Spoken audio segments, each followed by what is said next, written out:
Hello दोस्तों, राधे राधे, हर हर महादेव। कैसे हैं आप लोग? मेरे चैनल में आपका स्वागत है। आज मैं आपको हरित तालिका तीज व्रत की कथा सुनाने जा रहा हूँ।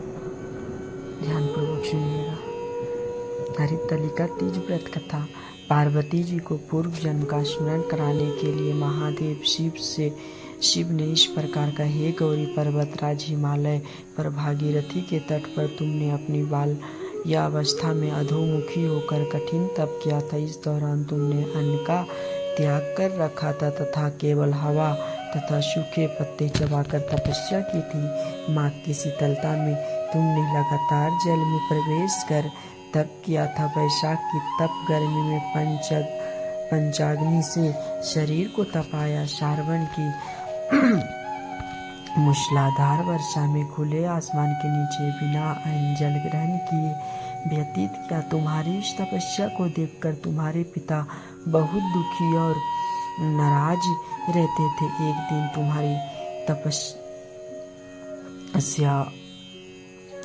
तुम्हारी तपस्या और पिता की नाराजगी को देखकर नारद जी तुम्हारे घर आए। तुम्हारे पिता नारद जी के आने का कारण पूछा। तब नारद जी बोले, हे गिरिराज, मुझे भगवान विष्णु ने भेजे हैं। आपकी कन्या की कठिन तपस्या से प्रसन्न होकर विष्णु भगवान उनसे विवाह करना चाहते हैं। बताए आपकी इच्छा क्या है? नारद जी की बात से पर्वतराज बहुत ही प्रसन्न होकर बोले, श्रीमान, यदि स्वयं श्री विष्णु मेरी कन्या का वरण करना चाहते तो मुझे क्या आपत्ति हो सकती है? वे तो साक्षात परब्रह्म। यह तो सभी पिता की इच्छा होती है कि उसकी पुत्री सुख संपत्ति से युक्त पति के घर की लक्ष्मी बने। नारद जी तुम्हारे पिता की स्वीकृति पाकर विष्णु जी के पास गए और उन्हें विवाह होने का शुभ समाचार सुनाया। किंतु जब तुम्हें इस शादी के संबंध में पता चला तो तुम बहुत दुखी हुई। तुम्हें दुखी देखकर तुम्हारी एक सहेली ने तुम्हारे दुख का कारण पूछा। तब तुम बोली, मैं सच्चे मन से भगवान शिव का वरण किया है, किंतु मेरे पिता ने मेरा विवाह विष्णु जी के साथ तय कर दिया। मैं धर्म संकट में, अब मेरे पास प्राण त्यागने के अतिरिक्त और कोई उपाय नहीं बचा है।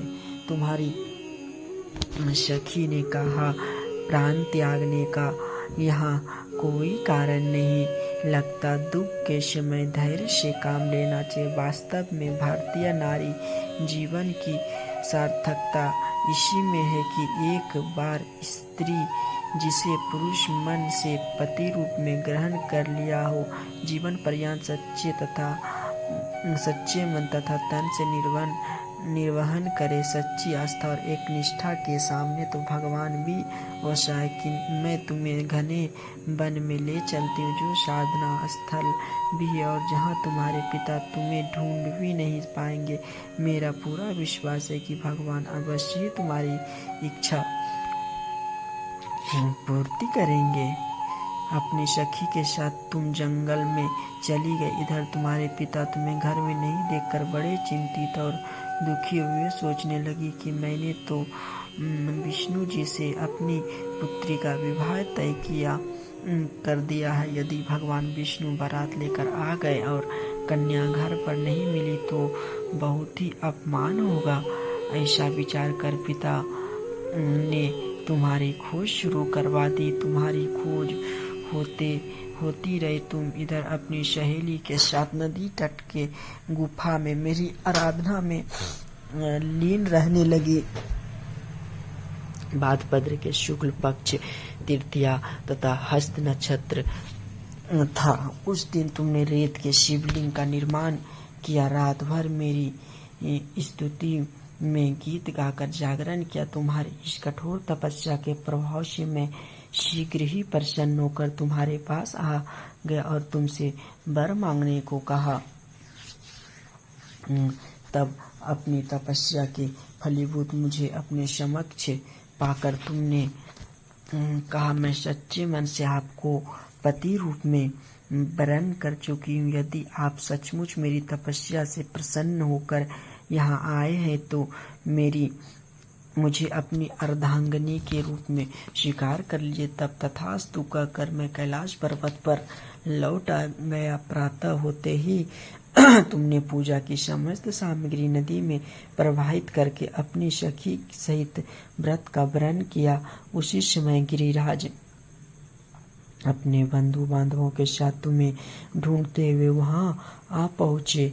तुम्हारी मन तथा तन की दशा देखकर अत्यंत दुखी हुए और तुम्हारी इस कठोर तपस्या का कारण पूछा। तब तुम बोले, पिताजी, मैंने अपने जीवन का अधिकांश वक्त कठोर तपस्या में बिताया। मेरी यह तपस्या का एकमात्र उद्देश्य महादेव जी को पति रूप में प्राप्त करना था। आज मैं अपनी तपस्या का फल पा चुकी हूँ। मेरा विवाह विष्णु जी से करने का निश्चय किया, इसीलिए मैं राधे महादेव शिव जी की तलाश से मैं घर से चली गई। अब मैं इसी शर्त पर घर लौटूंगी कि मेरा विवाह महादेव जी के साथ ही करेंगे।